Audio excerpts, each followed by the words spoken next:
This is Nothing Else But Miracles, written by Kate Albus. Nothing else but miracles. The Green Goddess. If you're looking for Dory Bryn, not that there's any reason why you would be, you most likely find her at the castle, which means it sounds as if this is a story about a princess. Well, it isn't. Castle Clinton, as it is known to most people, wasn't actually a castle at all. It was, or had been at various points in history, a fort, a restaurant and opera house, an immigration processing center, an aquarium, a ruin, which is what it was now, an empty place, half demolished, derelict, dangerous even, but a place where remaining ramparts, if you were a slightly underfed girl of 12 who wasn't afraid to climb over a little rubble, provided an excellent view of the Statue of Liberty. So now you know. The castle, as it turns out, sits not on a verdant hill in the European countryside, but in a place called Battery Park, now the southern tip of the island of Manhattan, New York City. And Dory Bryn sat on the castle wall. It was April. It was starting to drizzle, and Dory's coat left a lot to be desired. A sensible child would have been indoors sipping a cup of Ovaltine, asking for help with her homework maybe. But Dory Bryn prided herself on not being especially sensible. Also, there hadn't been any Ovaltine in her kitchen in some time, and homework wasn't on her mind at the moment, even if there had been an adult around to help with it, which there wasn't. She looked out at the Statue of Liberty, as she had done so many times since Pop went off to fight in the war. With the help of her binoculars, Dory could see plain as day. "We need him back, Libby," she said. "Please look out for him, please." It was silly, Dory knew, to feel such connection to a copper giant. A French copper giant, for heaven's sake. But the way she figured, the Green Goddess had been the last one to see Pop's Navy ship go, and she'd be the first to see it return, with him on it, safe and sound. Dory pulled her threadbare coat a little tighter and waved goodbye to Libby. She got to her feet and scrambled down the pile of debris adjoining the ramparts. Home was 18 or 20 blocks north, depending on how you went, and the wind off the East River flung wet needles at her bare neck, hurrying her footsteps. At the corner of Fulton and Pearl, she saw Mrs. Schmidt mopping up the day's accumulated grime from her bakery's stoop. Mrs. Schmidt waved her over. Like always, Dory crossed diagonally and stepped around the bucket to follow her inside. The warmth of the place, ripe with yeast and butter, surrounded Dory like a blanket. Mrs. Schmidt collected a waxed paper sack from a shelf under the counter and began filling it with leftover crullers. "You should be wearing a dress," she said, her German accent thick. Dory didn't like to think about Mrs. Schmidt being German, given where her father was, and who he was fighting. She cleared her throat. Trousers were more efficient. "And where's your hat?" Mrs. Schmidt asked. "Have you got one?" Dory nodded, which was a lie. Nodding counted as a lie. Dory had given her hat to her kid brother Pike.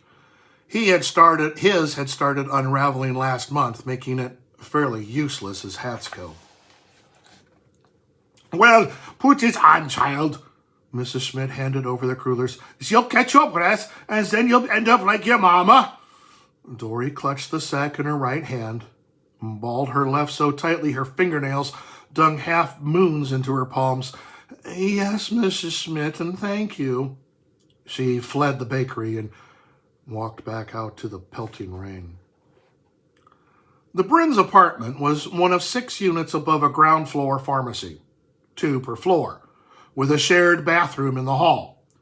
It was a regular sort of apartment as the Lower East Side went, a tiny kitchen and living room combined at the front, 2 bedrooms in the back. Having 2 bedrooms made the Bryns feel wealthy. They were not. But it was nice feeling that way. The building entrance was on Catherine Street, but Dory always went around to the corner to the Madison Street side and used the fire escape. The ladder past the ground floor had rusted in place long before her time, making the fire escape the most convenient entrance. It meant that she didn't have to remember a key or smell the funk in the store well. Besides which, climbing in the living room window was altogether more Dory Burns style. Dusk loomed as she scrambled up the ladder past the pharmacy sign. The neon prescriptions arrow had been unlit for 2 years now. The whole city's glimmer dimmed in the case Hitler or his associates got it in their heads to attack. She crept past Mrs. Kopach's second-floor window, hoping to avoid a lengthy chat about her neighbor's bunions. Her pace quickened at the third-floor landing outside Mr. Kowalski's apartment. She knew he'd be sitting at his window, just like always, and that when he saw her, he would look away, just like always. Mr. Kowalski was what Pop called a recluse. In all the years she'd lived in the Catherine Street building, Dory had never actually talked to him, only passed by his window like she did now, their eyes connecting for just a second before Dory continued up the stairs to her apartment. She juddered the peeling window up its weathered track and stepped inside, landing nimbly by the living room sofa and depositing the bag of crullers on its arm. "You forgot me!" Pike cried. "What?" Dory looked first at Pike, seated at the wobbly kitchen table, then at her older brother Fish, who stood next to him glowering. "You forgot him," Fish shouted. "I did not. You were supposed to pick him up." "I was not." "Were so, Fish." "Was not, Doris." Dory stamped her foot. "Don't call me that." Pike put his head down on the table and began to cry. Fish took a deep breath. Pike, cut that out." But even as he said the words, he was lifting Pike in his arms, letting his brother's sleepy, snotty tears into his neck. He looked at Dory. "You said you'd be responsible for him today, Dor." "No, I didn't." Dory thought for a moment. She felt the heat rise in her cheeks as she recalled that morning, remembered mumbling something yes-ish when Fish asked her if he'd collect Pike from the library. "Sorry, Pike." She looked at the floor. "How'd you get home?" Fish shifted Pike to his other hip. "He walked. I found him here all alone." Pike sometimes walked to the public library just across from PS 42 after school let out. His penchant for libraries worked in Dory's advantage, leaving her free to do as she pleased many afternoons, though she didn't understand why anybody would hang out in the library by choice. What she did understand was that, at only 8, Pike was too little to walk the 9 blocks home all alone. "Oh." Dory approached her brothers and laid a tentative hand on Pike's back. He was hot from crying. She felt guilt flare, painful, somewhere behind her ribs. "I'm real sorry, Pike. Honest, I am. I'll never forget again." Pike turned to scowl at her, leaving a trail of snot on the collar of Fish's shirt. "It's the second time this month you've forgotten," Fish said. "No, it isn't." Fish only looked at her, disappointment oozing out of him, making him look older than his 17 years. "You gotta be more responsible, Dor." The guilt in Dory's ribcage did a triple flip and landed as anger. "This is all your fault anyway. Fish, if Pop was still here, I wouldn't have to be responsible. If Pop was still here, neither of us would have to be responsible. Fish closed his eyes for a long moment. When he spoke, his voice was low and conciliatory. We would so, Dory. We both walked Pike home plenty of times before Pop left. Which was true. But that didn't mean Dory was going to let Fish off the hook. If you hadn't told Pop it was okay to go, then everything would still be the way it was supposed to be. Which was also true. Sort of. If we're being honest here. Pop had been called up 5 months ago in November of 1943. It was the second time he'd been told to go fight Hitler. The first time being right after Pearl Harbor. He'd asked Uncle Sam for an exception back then, and when he opened the notice that November evening, his first instinct was to ask again. After all, Fish was newly 17, Dory was 12, Pike not quite past 8, and Mama was dead. Oh, you've probably worked that last part out by now, what with the bakery lady said about Dory catching her death and ending up like her mama. It was tuberculosis that took her when Dory was 6. And Mrs. Schmidt didn't quite have her facts straight. Nobody ever got tuberculosis from not wearing a hat. Anyway, Pop was sitting there in the kitchen, the notice in front of him, his face grave. When Fish looked up from the game of Sorry, he was playing with Dory and Pike. Oh, what's the matter, Pop? Pop held up the paper, gave a small shake of his head. Called up again. Oblivious to everything but the game, Dory threw a sorry card and grinned wide. She moved a blue pawn out of her start, sending one of Fish's yellows back to his. Sorry, Fish. She wasn't. Not at all. But Fish hadn't hurt her. He rose from the floor and went over to look Pop's shoulder at the notice. Crossed his arms over his chest. Navy, he read. And just like last time. One side of Pop's mouth twitched in a sort of wry, fleeting smile. Like I always say, birds are meant to be on the water. For nearly 20 years, all the jobs Pop had done, and he'd done quite a few, trying to keep his family afloat, to use the appropriate phrase, were water jobs. Longshoremen, second mate on a trawler, dock repairman. When he and Cordelia had married back in 27, they'd laughed about their nautical names. Cordelia means daughter of the sea. Hurley, Pop's name, means ocean tide. Cordelia had declared that their children would be similarly named for the sea. Hence, Fisher, probably self-explanatory. Doris, which means gift of the ocean, though Dory didn't think Doris was much of a gift, name-wise. Pike, a type of fish. To be fair, pike are freshwater fish, so the youngest bird wasn't technically named for the sea, but we can all agree that being called pike is being preferable to being called yellowfin or croaker. In any case, Fish put a hand on his father's shoulder. Oh, what are you going to do, Pop? Pop started to say he was going to request another exception, but he didn't. What he did was swallow a lump in his throat at the thought of all the friends and friends of friends who were already over there. Every able-bodied man in the neighborhood, except Ivan Sidorov from the shoe store over in Delancey. And everybody called him a coward, even right to his face. Even Mr. Tic-Tac from apartment 4 downstairs was off fighting. His wife home with their 6-month-old twins. More than half the men on the docks were gone. Crab Conklin and Sid Blau were both in the Mediterranean somewhere. Declan Murray went to Japan and got some sort of medal for bravery, and the day after the medal ceremony, Declan's mother went and joined the Coast Guard. The very next day, his mother, for Pete's sake. All of them doing right by their country. All of them.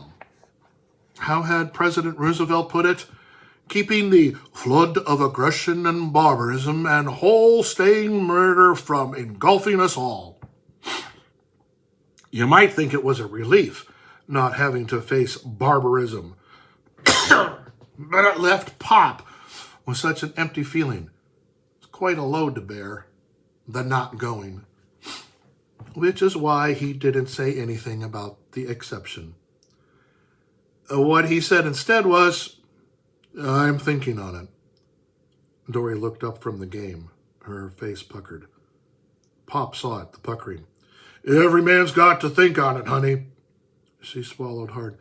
"Not every man who's got a pop." "Dory," Fish sighed, "do you have any idea how many pops have already left?" Dory had a very precise idea, in fact. If she pictured her classroom at PS42 as a grid, the kids whose pops had gone off fighting included 3 from row 1, Maeve Morrison, Vincent Morello, and Irving Abrams. Irving's pop was killed at Midway. 2 from row 2, John Kelly and Joseph Rickey. 1 from row 3, Susan Schneider. Her pop died at Guadalcanal. And 4 from row 4, Evie Sullivan, Ernest Klein, Corrine Tompkins, and Ronald DeMarco, the new boy who picked his nose when he thought nobody was looking. Dory sat in row 1. If her pop left, row 1 would be tied with row 4. She scowled at Fish. Looked back at the game. Pike already had 2 pawns home, and she had none, which didn't feel so important all of a sudden. Fish sat down across from Pop. "When I get to enlist, I'm hoping for the Navy." Pop shook his head. Even his own son, ready to answer the call. His blood had been running cold for months at the idea of Fish going over there with the floods of aggression. "Lord, I hope it doesn't come to that," he murmured like a sort of prayer. Fish shrugged. "Only 10 months, Pop, and I'll be old enough." He even knew a couple of boys from Seward Park High who'd lied about their ages and enlisted already. Fish wasn't quite prepared to go that far, but this time next year... "I know, son, I know." Pop's voice was hoarse. You're grown." Dory wrinkled her nose.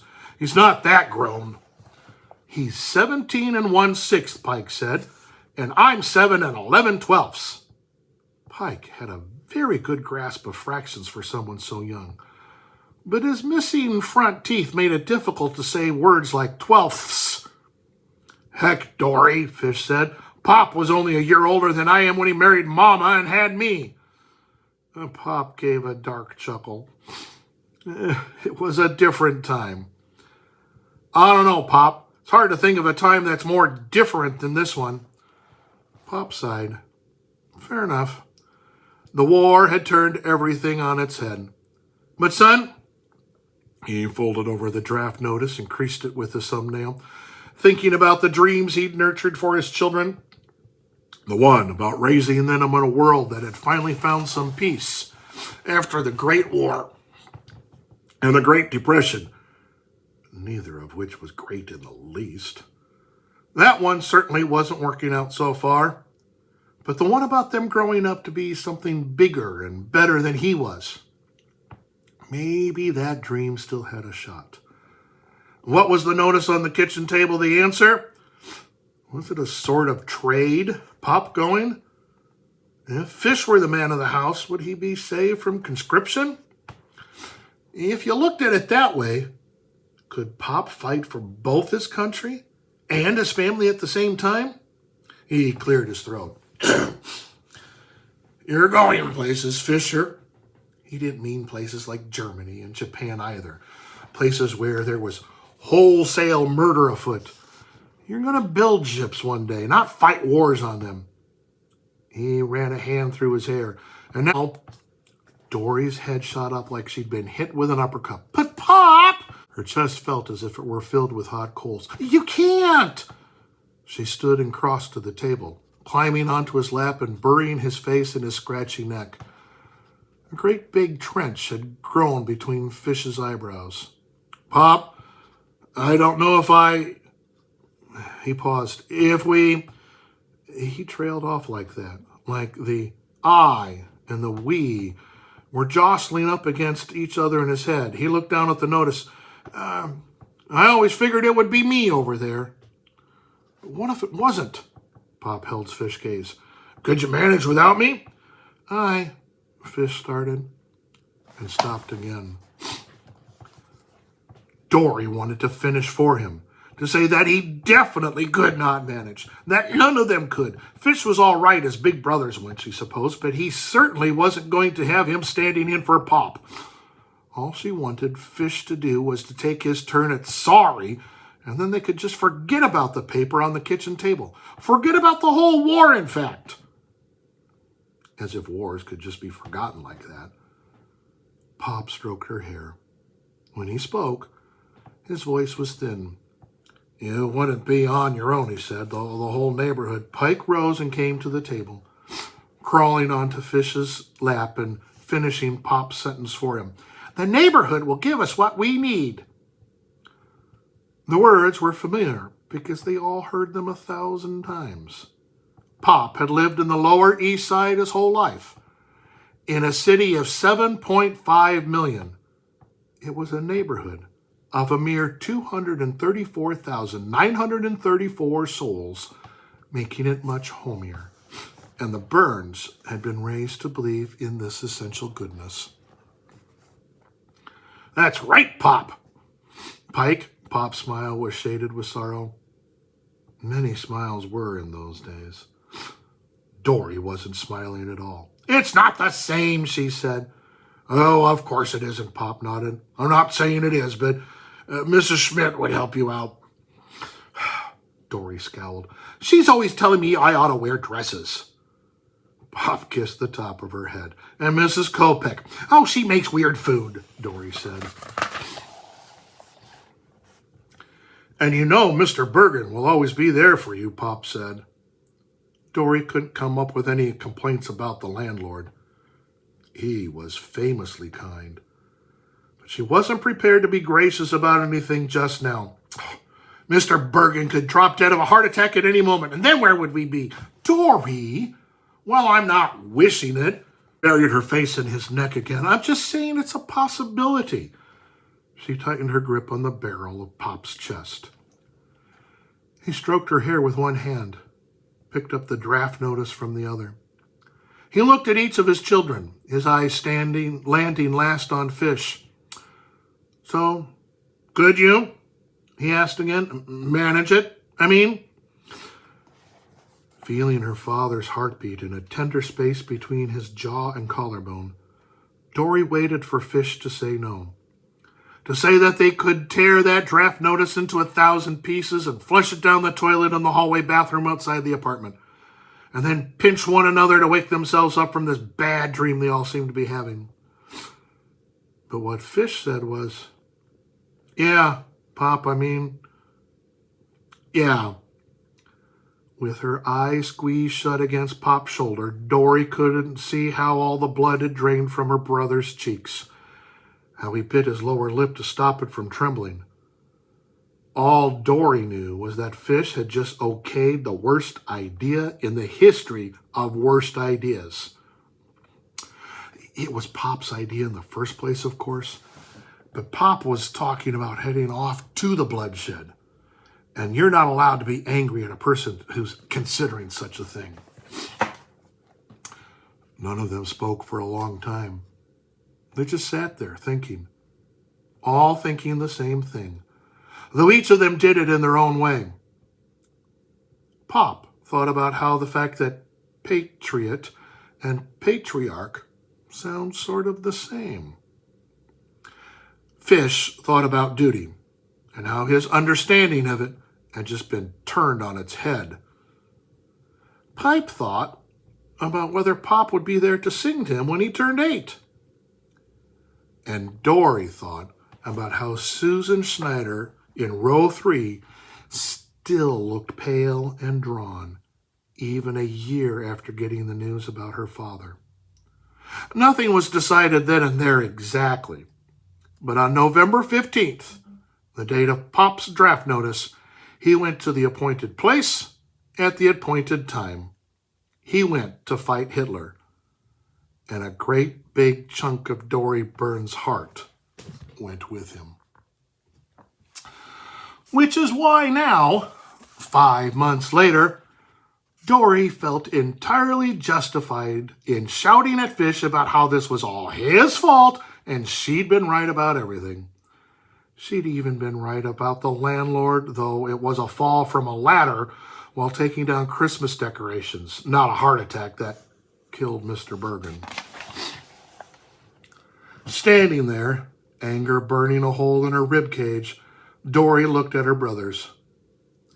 Fish pulled a graying handkerchief out of his pocket and held it to Pike's nose. "Blow," he said. Pike blew. Gave an all-done-crying sort of shudder. And Dory felt the fire go out of her. She swallowed, steeled herself, went to Pop's bedroom, Fish's bedroom since November, and retrieved Pop's favorite shirt, the flannel one with good sturdy pockets on both sides. She put it on, wrapped herself tight in the closest thing she could get to a hug from her father. She returned to the living room and lowered herself onto the worn sofa, blousy with flowers and shot through with holes. Fish carried Pike to the sofa and joined her, throwing an arm around each of them. He sighed, "Well, we're not doing so bad, are we?" "What's for supper?" Pike asked. "Corned beef." Pike nuzzled into Fish's ribs. "Then we're not doing so bad." "I brought crullers," Dory said, pointing to the bag on the sofa's arm.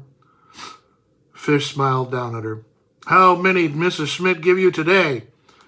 "4, I think. She told me I should wear dresses again." Fish squeezed her tight. "Nah, don't change for anybody, Dor." Dor nodded into his armpit. "Except Pike," Fish added. "Change for Pike. Be responsible for him, okay?" Dory nodded again. Her brother smiled like rain and kindness. "Is Archie on the radio tonight?" "No," Pike said. "But there's Green Hornet." Dory sighed. Then we're not doing so bad."